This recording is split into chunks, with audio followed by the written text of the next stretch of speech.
छोड़कर क्यों चली गई?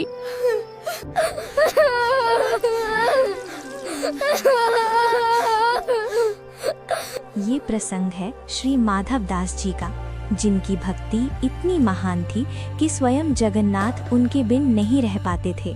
पत्नी का निधन हुआ, जिससे माधव दास के हृदय में भक्ति का अनन्य भाव उत्पन्न हुआ और संसार से मोह बंधन छूट गया, और उन्होंने निश्चय कर लिया कि अब वो इस सांसारिक बंधन को हमेशा के लिए त्याग देंगे।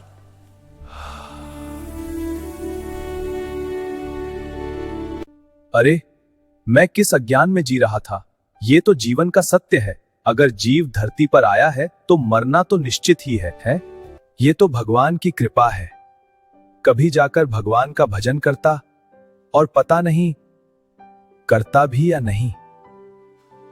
अभी बालक है, आगे नाती पोता होगे, और ये सिलसिला ऐसे ही चलता रहेगा। मुझे अब और विलंब नहीं करना चाहिए, और जाने इस संसार का, इस प्रपंच का निर्वाह करते करते भजन कर पाता भी या नहीं। अब नहीं, अब मैं ये सब त्याग दूंगा।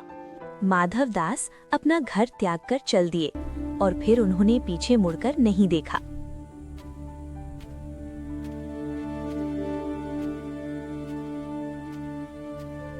क्यों रे माधव दास, तेरी पत्नी का निधन हो गया, तेरे बालक अभी छोटे छोटे हैं। तू इस तरह घर को छोड़कर जाएगा तो उन्हें कौन पालेगा? पालने वाला मैं कौन होता हूं बाबा? पालने वाले तो स्वयं जगन्नाथ है। अगर खुद ही कर्ता बन जाऊंगा तो प्रभु का दास नहीं बन पाऊंगा। अगर प्रभु के मार्ग में जाना है तो इस सांसारिक मार्ग को त्यागना ही होगा बाबा। इस संसार में एक छोटी सी चींटी से लेकर ब्रह्मा तक का भरण पोषण करने वाले स्वयं हरि है। सभी प्राणी अपने प्रारब्ध लेकर आते हैं, प्रभु सबका भरण पोषण करते हैं। मेरे बालकों का भरण पोषण भी स्वयं प्रभु करेंगे। जय जगन्नाथ बाबा। अब मैं चलता हूं। हे जगन्नाथ, हे जगन्नाथ, तुम ही हो मेरे नाथ। हे जगन्नाथ, हे जगन्नाथ।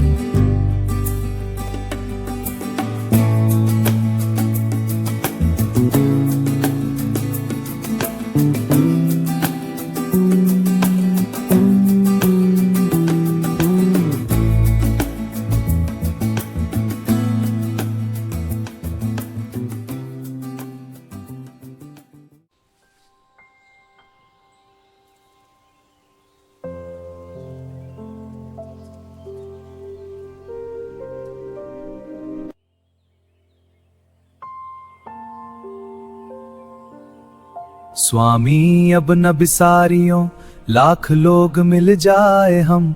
जैसे तुमको बहुत है, तुम सा हमको नाय। प्रभु अब मैं आ गया हूँ, मैं आपका दास हूँ, मुझे स्वीकार लो। मेरा आपके सिवा इस जगत में कोई नहीं। आप मेरे और मैं आपका प्रभु। माधव दास जी पुरी आ गए। वहाँ उनका कोई ना परिचय का था, न कोई उन्हें जानने वाला था।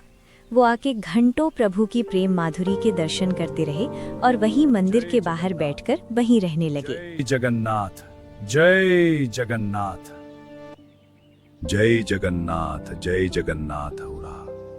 जय जगन्नाथ, जय जगन्नाथ। बिना कुछ खाए पिए माधव दास जी को 3 दिन बीत गए और प्रभु का नाम लेते लेते वो मूर्छित हो गए। जय जगन्नाथ, जय जगन्नाथ, जय जय जगन्नाथ, जय जगन्नाथ, जय जगन्नाथ।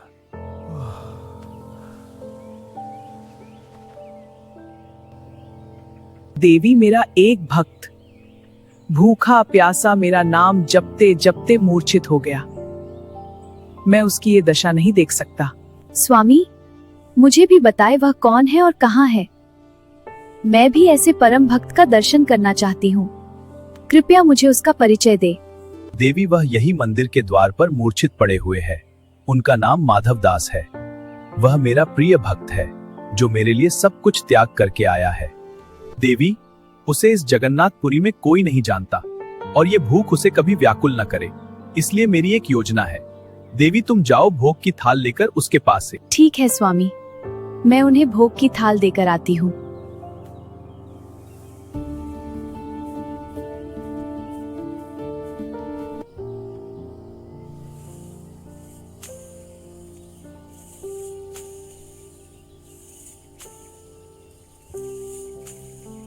आराम कीजिए महाराज, भोजन ग्रहण करें।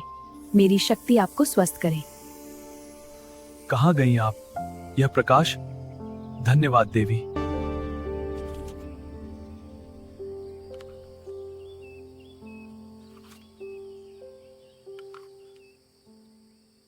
पुजारी जी, जगन्नाथ जी की शयन भोग की थाली गायब है। क्या? ऐसा कैसे हो सकता है? कौन है वो दुष्ट चोर? चलो हमें चल के देखना चाहिए। जय जगन्नाथ, जय जगन्नाथ हुरा। जय जगन्नाथ, जय जगन्नाथ। ये है चोर, देखो कितने शांति से थाल को लेके बैठा है। जय जगन्नाथ, जय जगन्नाथ,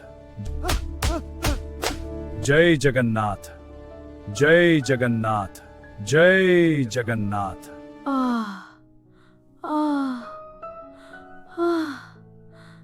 क्या हुआ प्रभु? आप दर्द से क्यों करा रहे हैं? आपको क्या कष्ट है प्रभु? देवी, तुम तो जानती ही हो कि मैं अपने भक्त को कष्ट में नहीं देख सकता, इसलिए उसके थप्पड़ मैं सहन कर रहा हूँ। पुजारी मेरे भक्त माधव को पीट रहे हैं। देवी, प्रभु, आप कितने दयालु हैं। आप अपने भक्तों के कष्ट को स्वयं ही सहन कर रहे हैं।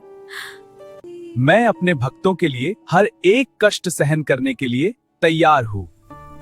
कितना दुष्ट था, सिर पर तिलक, गले में कंठी, फिर भी चोरी करता है। सही कहते हो, इसे भगवान जगन्नाथ की थाली चुराने में लज्जा तक नहीं आई। वह दुष्ट इसी सजा के काबिल था। हमने एकदम सही किया उसके साथ। अब चलो जल्दी, जगन्नाथ जी की सेवा में देरी हो जाएगी। वैसे भी उसके वजह से बहुत देर हो गई।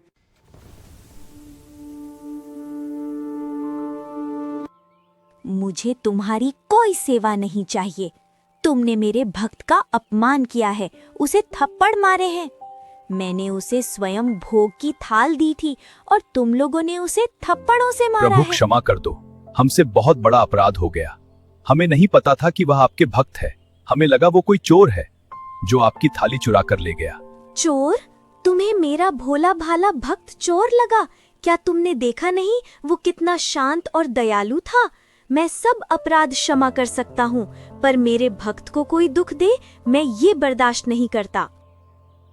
हमें माफ कर दो प्रभु, हमें माफ कर दो, हमें माफ कर दो प्रभु, हमें माफ कर दो। तुम्हें माफी मैं नहीं, मेरा भक्त ही देगा। जाओ और जाकर उनसे माफी मांगो। और हाँ, आज के बाद उन्हें कोई कष्ट नहीं होना चाहिए। भगवान को तो अपने भक्त का काम पूर्ण करना था, सो उनने कर दिया। इस चमत्कार से माधव दास जी की ख्याति पूरे पुरी धाम में फैल गई और सभी उनकी बहुत इज्जत करने लगे। जय जगन्नाथ स्वामी, जय जगन्नाथ स्वामी। प्रभु, इतना मान सम्मान, कहीं आप मुझसे रूष्ट तो नहीं हो गए? जो मुझ अधम का सम्मान इतना संसार में हो रहा है। प्रभु, मुझे तो इस संसार के सम्मान से भय लगता है। मुझे ये सांसारिक सम्मान नहीं चाहिए, मुझे आप चाहिए प्रभु। भक्त कभी अपने सम्मान से प्रसन्न होता ही नहीं है। ऐसे ही थे माधव दास। उन्हें अधिक सम्मान मिलने के कारण वो अब छुपकर पुरी में समुद्र के किनारे रहने लगे। जय जगन्नाथ, जय जगन्नाथ, जय जगन्नाथ, जय जगन्नाथ, जय जगन्नाथ, जय जगन्नाथ।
जय जगन्नाथ।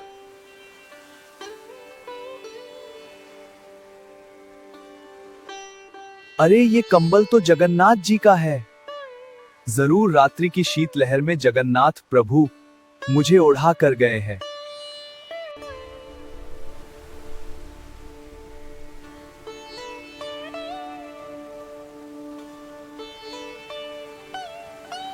हे प्रभु, आप ऐसी लीला करते हैं तो इसके परिणाम स्वरूप ये संसार मुझे आपका बड़ा भक्त समझने लगते हैं, मेरी बहुत बढ़ाई करने लगते हैं, कहीं भी मुझे प्रणाम करने लगते हैं, मेरी दंडवत करने लगते हैं। प्रभु, इससे मुझे बड़ा संकोच होता है। देखिए प्रभु, मैं यहाँ केवल भजन करने आया हूँ। प्रभु, मैं यहाँ सम्मान लेने नहीं आया। अगर मुझसे कोई भूल हुई हो तो प्रभु उसे क्षमा करे। प्रभु, कहीं ऐसा तो नहीं कि ये मान सम्मान की कोई सूक्ष्म कामना मेरे ही अंदर हो। प्रभु, कहीं आप मेरे मन के उस बुरी दुर्वासना को पूरे करने में तो नहीं लगे हो। महाराज, अब तो मैं मधुकरी मांगकर निर्वाह कर लूंगा। प्रभु, मैं तो अब भिक्षा मांगकर पालूंगा, पर आप मेरे लिए इतने कष्ट मत उठाओ, मेरा इतना सम्मान नहीं बढ़ाओ प्रभु। माधवदास जी को संसार की प्रशंसा से कोई मतलब नहीं था। वो तो केवल भगवान की भक्ति चाहते थे। इसलिए वो अब स्वयं ही घर घर जाके भिक्षा मांगने लगे और छुपकर समुद्र के किनारे बैठकर भजन करते। एक बार माधवदास जी को अतिसार का बेग लग गया। उनका शरीर अत्यंत शिथिल हो गया और वो बार बार शौच करने में असमर्थ हो गए और वही समुद्र के किनारे पड़े रहे। शरीर सारा मैल से भर गया और उनके शरीर में चलने मात्र की भी शक्ति नहीं रही।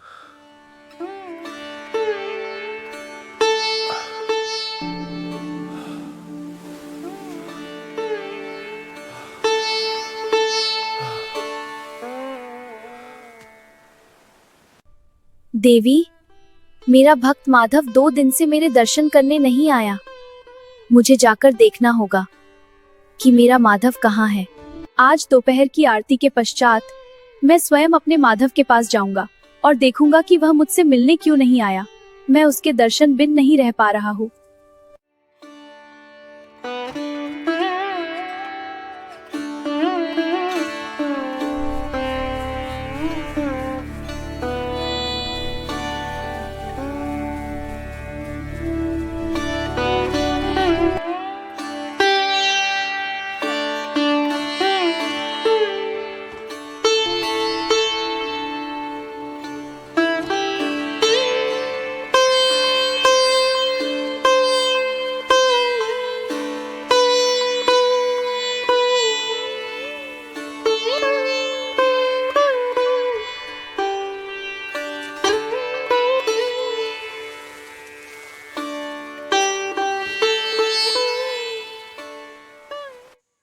जय जगन्नाथ, जय जगन्नाथ, जय जगन्नाथ।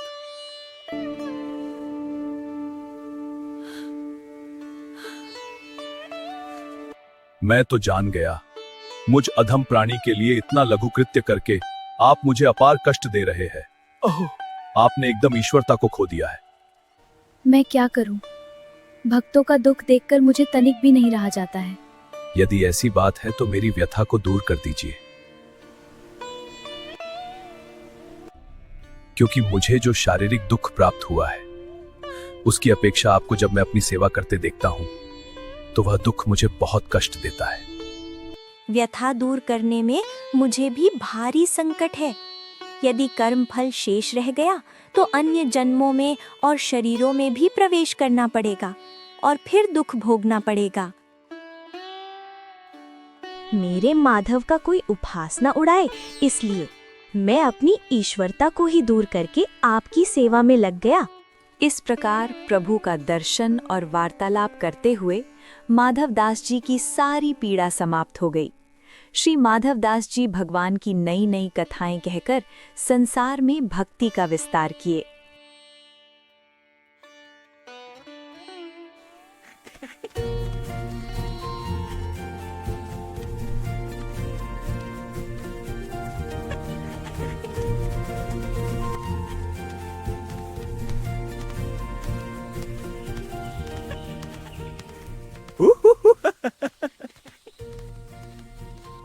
अरे कोई है क्या इस जगन्नाथपुरी में जो मुझसे शास्त्रार्थ कर सके? मैं दिग्विजयी हूँ। अरे है कोई जो मुझे हरा सके? अरे पंडित जी, आपको शास्त्रार्थ करने के लिए मेरे गुरुदेव माधव दास जी के पास जाना होगा।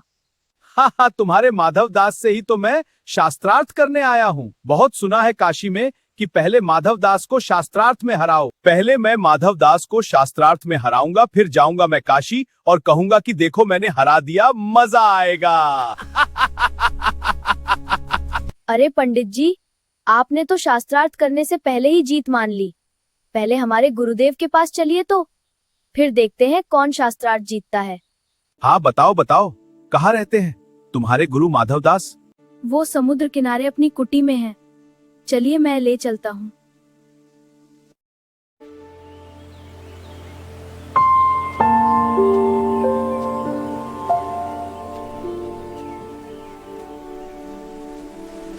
तो आप ही हैं माधव दास? बहुत नाम सुना है आपका। मैं तुमसे शास्त्रार्थ करने आया हूँ। अरे अरे ब्राह्मण देव, कहाँ मैं तुच्छ और कहाँ आप? आप तो शास्त्रों के ज्ञाता है। भला मैं आपसे शास्त्रार्थ कैसे जीत सकता हूँ? नहीं नहीं, मुझे काशी के ब्राह्मणों ने तुमसे शास्त्रार्थ करने के लिए कहा है। शास्त्रार्थ तो मैं करके ही जाऊंगा तुमसे, माधव दास। अरे नहीं ब्राह्मण देव, मैंने तो पहले ही हार मान ली है।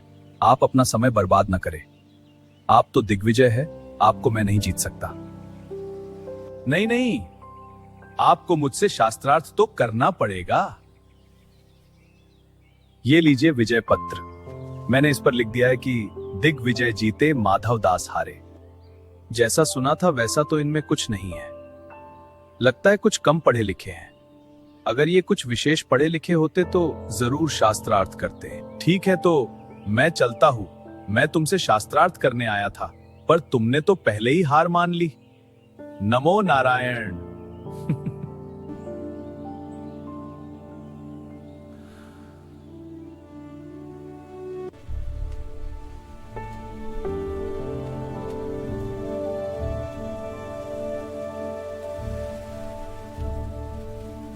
आप सब ब्राह्मण जन तो कह रहे थे कि माधव दास तो बड़े विद्वान हैं, पर मुझे ऐसा कुछ नहीं लगा। मैं तो उन्हें शास्त्रार्थ में पराजित करके आया होगा। दिग्विजय, अगर तुम निश्चित ही जीत कर आए हो तो अपना विजय पत्र दिखाओ। ये देखिए, ये रहा विजय पत्र। दिग्विजय जीते, माधव दास हारे। ब्राह्मण देव, इस विजय पत्र में तो लिखा है माधव दास जीते, दिग्विजय हारे।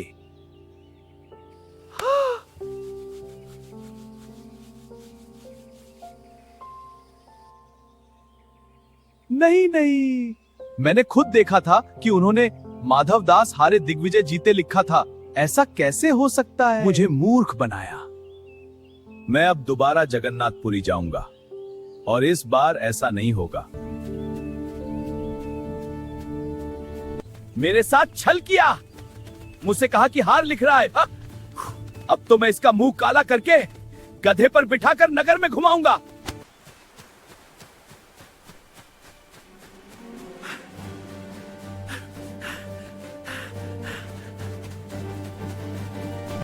तुमने मुझे मूर्ख बनाया। मुझसे तो कहा कि मैं हार लिख रहा हूं और लिख दिया तुमने अपनी जीत।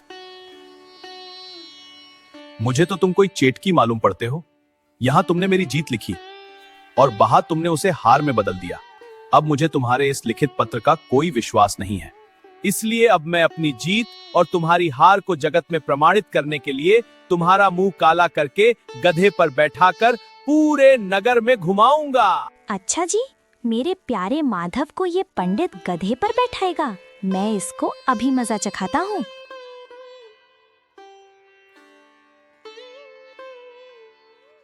ब्राह्मण देव, मुझे स्वीकार है, पर मुझे अभी स्नान करना है। मैं स्नान करके आता हूँ, फिर मुझे गधे पर बैठा लेना। जाओ जाओ, करो स्नान और गधे पर भी बैठने तैयार रहना। ब्राह्मण देव, मेरे भोले भक्त माधव को तो तुम पागल बना सकते हो, पर मुझे नहीं। अब होगा तुम्हारा अच्छा शास्त्रार्थ, पंडित जी। पंडित जी, बिना शास्त्रार्थ के हार जीत कैसी? यदि आप अपनी विजय का प्रमाण पत्र लेना चाहते हैं तो शास्त्रार्थ कीजिए। और हाँ पंडित जी, पहले महाराज शास्त्रार्थ नहीं करेंगे, पहले उनके शिष्यों से आपको शास्त्रार्थ करना होगा, तब श्री महाराज जी से करना हो। छोटे से बालक, तुम कौन हो? मैं श्री श्री 108 श्री माधव दास जी महाराज का शिष्य हूँ और आपको अब पहले मुझसे शास्त्रार्थ करना होगा। ये छोटा सा बालक मुझसे क्या ही शास्त्रार्थ जीतेगा, इसकी चुनौती स्वीकार कर लेता हूं। ठीक है बालक, मुझे तुम्हारी यह चुनौती स्वीकार है। पूछो क्या सवाल पूछना चाहते हो। पहले तुम्हें जीतूंगा, फिर तुम्हारे गुरु को। भगवान ने प्रथम उनकी स्मरण शक्ति हरण कर ली। फिर उन्होंने पंडित जी से साधारण प्रश्न पूछे। पंडित जी को उसका उत्तर नहीं आया। पंडित जी को भगवान के किसी सवाल का उत्तर नहीं आया और भगवान ने वही किया जो वो करने आए थे। पंडित जी, वादा के अनुसार आप तैयार हो जाए। पूरी नगर में घूमने के लिए बाहर गधा तैयार है आपके लिए। चलिए।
हे जगन्नाथ, ये पंडित जी को क्या हुआ?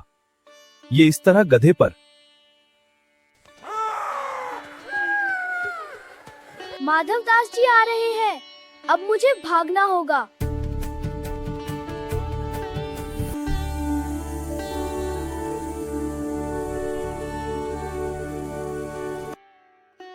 माधव दास, मुझे क्षमा कर दो। मैंने तुम जैसे दिव्य संत को समझने में भूल कर दी। मुझे क्षमा कर दो माधव दास जी। पंडित जी, आप मुझसे क्षमा मांगकर मुझे शर्मिंदा कर रहे हैं। क्षमा तो मुझे आपसे मांगनी चाहिए। मेरे वजह से आपको इतना लज्जित होना पड़ा। मैं मान सम्मान के लिए इतना अंधा हो गया था कि आपको पहचान नहीं पाया। अगर मैं इस संसार के सामने जीत भी जाता तब भी मैं हार जाता। पंडित जी, आप हमेशा सम्मानित ही रहोगे। आप जैसे दिव्य पुरुष को मैं कैसे जीत सकता हूँ? आप सम्मान पूर्वक रहे, आपका उपहास अब कोई नहीं करेगा। माधव दास जी ने उन ब्राह्मण देव को खूब ही सम्मान देकर विदा किया और वो जाकर के जगन्नाथ जी के मंदिर में खड़े हुए और जगन्नाथ जी से बातें करने लगे।